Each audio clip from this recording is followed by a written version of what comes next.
warahmatullahi wabarakatuh. Halo semuanya, selamat datang di materi mengenal biologi, yaitu ada biologi sebagai ilmu, objek persoalan biologi, cabang-cabang biologi, manfaat biologi, dan bahayanya. Tahukah kamu bahwa ilmu pengetahuan tidak muncul begitu saja? Ia lahir dari rangkaian aktivitas akal manusia yang disusun secara sistematis. Setiap cabang ilmu yang kita kenal saat ini memiliki syarat-syarat atau ciri-ciri khas tertentu yang membuatnya bisa disebut sebagai ilmu pengetahuan. Nah, apa saja sih ciri-cirinya? Yuk kita kupas satu persatu.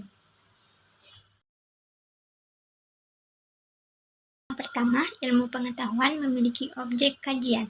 Setiap ilmu membatasi diri pada bagian tertentu dari kehidupan. Misalnya matematika fokus pada angka-angka, fisika pada benda-benda fisik, kimia mempelajari zat dan reaksi-reaksinya. Sedangkan biologi menyoroti makhluk hidup baik yang masih ada maupun yang sudah punah. Ilmu menggunakan metode. Ilmu tidak berkembang secara asal-asalan. Ada metode ilmiah yang menjadi panduan dalam mempelajari objek kajian. Metode ini sudah dibakukan.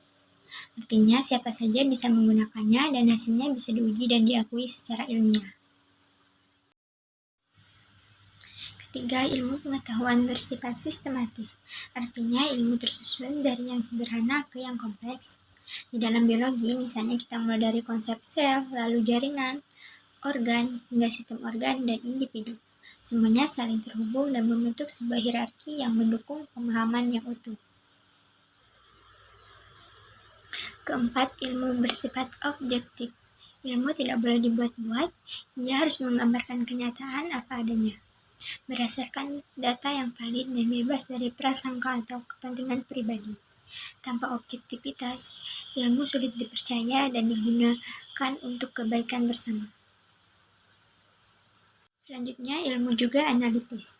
Ilmu akan mengurai objek kajian menjadi bagian-bagian yang lebih kecil, mempelajari sifat, peran, dan hubungan antar bagian tersebut. Inilah mengapa ilmu memiliki banyak cabang. Biologi misalnya memiliki cabang seperti zoologi, botani, fisiologi, anatomi, genetik, dan embriologi.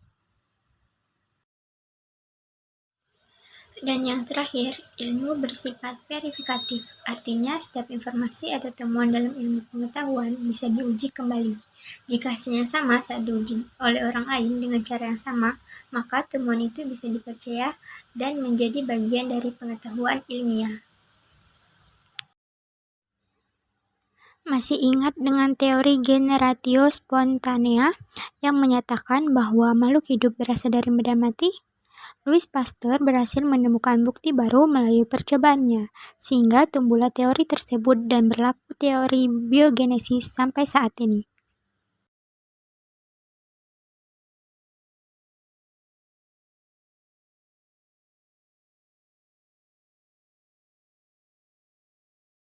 Selanjutnya, objek persoalan biologi. Terdapat hierarki struktural bioscience, mulai dari atom, molekul, sel, jaringan, organ, sistem organ, organisme, populasi, ekosistem, bioma, dan biosfer. Halo Sobat Cerdas, pernahkah kamu berpikir mengapa kehidupan manusia semakin kompleks seiring berjalannya waktu? Sejak abad 19, permasalahan yang melingkupi kehidupan manusia semakin kompleks. Hal ini mendorong banyak manusia tertarik mempelajari objek biologi. Namun, objek biologi tidak hanya berkisaran pada manusia saja, melainkan mencakupkan tentang segala kehidupan makhluk hidup. Apa saja yang menjadi objek biologi? Bagaimana cara mengkaji objek tersebut? Pertanyaan-pertanyaan ini sangat penting sebagai jembatan untuk memahami kehidupan sebagai karunia Tuhan yang Berikut ini gambar mengenai ruang lingkup yang dikaji dalam biologi, yaitu jamur, sel tumbuhan, jaringan kulit, struktur bunga, virus, dan burung.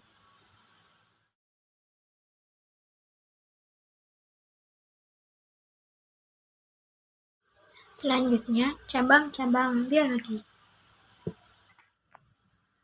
Ibarat pohon besar, setiap cabang utama dalam biologi melahirkan anak-anak cabang baru yang terus berkembang. Lagi, perkembangan ini berlangsung sangat pesat. Berbagai penemuan baru terus bermunculan, membawa pemahaman kita terhadap kehidupan makin dalam dan luas.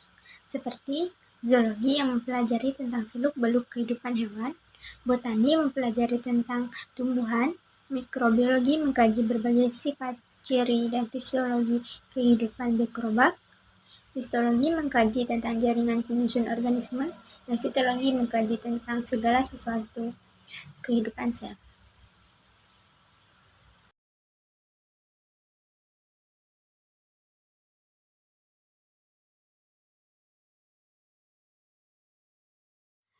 Selanjutnya, manfaat belajar biologi dan bahayanya.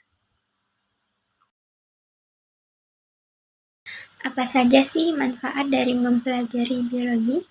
Yang pertama, biologi memberikan pemahaman lebih mendalam kepada diri seseorang yang dapat diterapkan sebagai dasar untuk meningkatkan taraf hidupnya.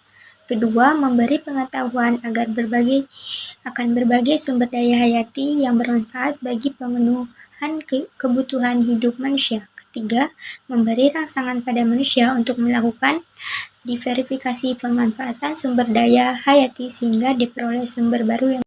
4. Memberikan pengetahuan untuk melakukan konservasi terhadap sumber daya hayati agar tidak punah.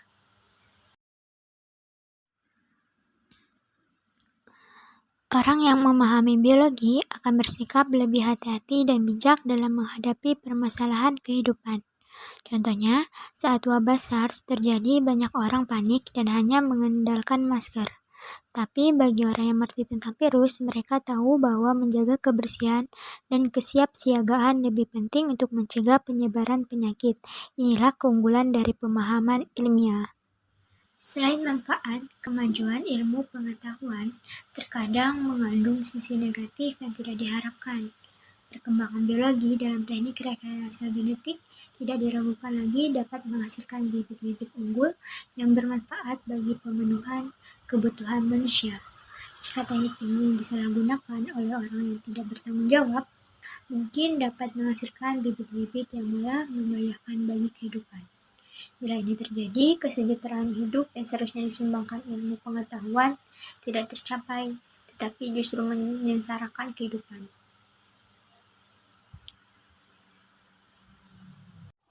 Selain untuk menghindari penyelewengan dan penyalahgunaan teknologi, khususnya di bidang biologi, baru-baru ini dikembangkan aturan-aturan baku atau etika yang harus diperhatikan oleh para ahli yang tertarik pada objek kajian biologi yang disebut bioetika. Bioetika membuat norma-norma atau kesempatan tentang apa saja yang boleh dan tidak boleh dilakukan oleh seorang yang berkaitan dengan penelitian di bidang biologi. Itu saja yang dapat saya sampaikan. Semoga bermanfaat. Wassalamualaikum warahmatullahi wabarakatuh.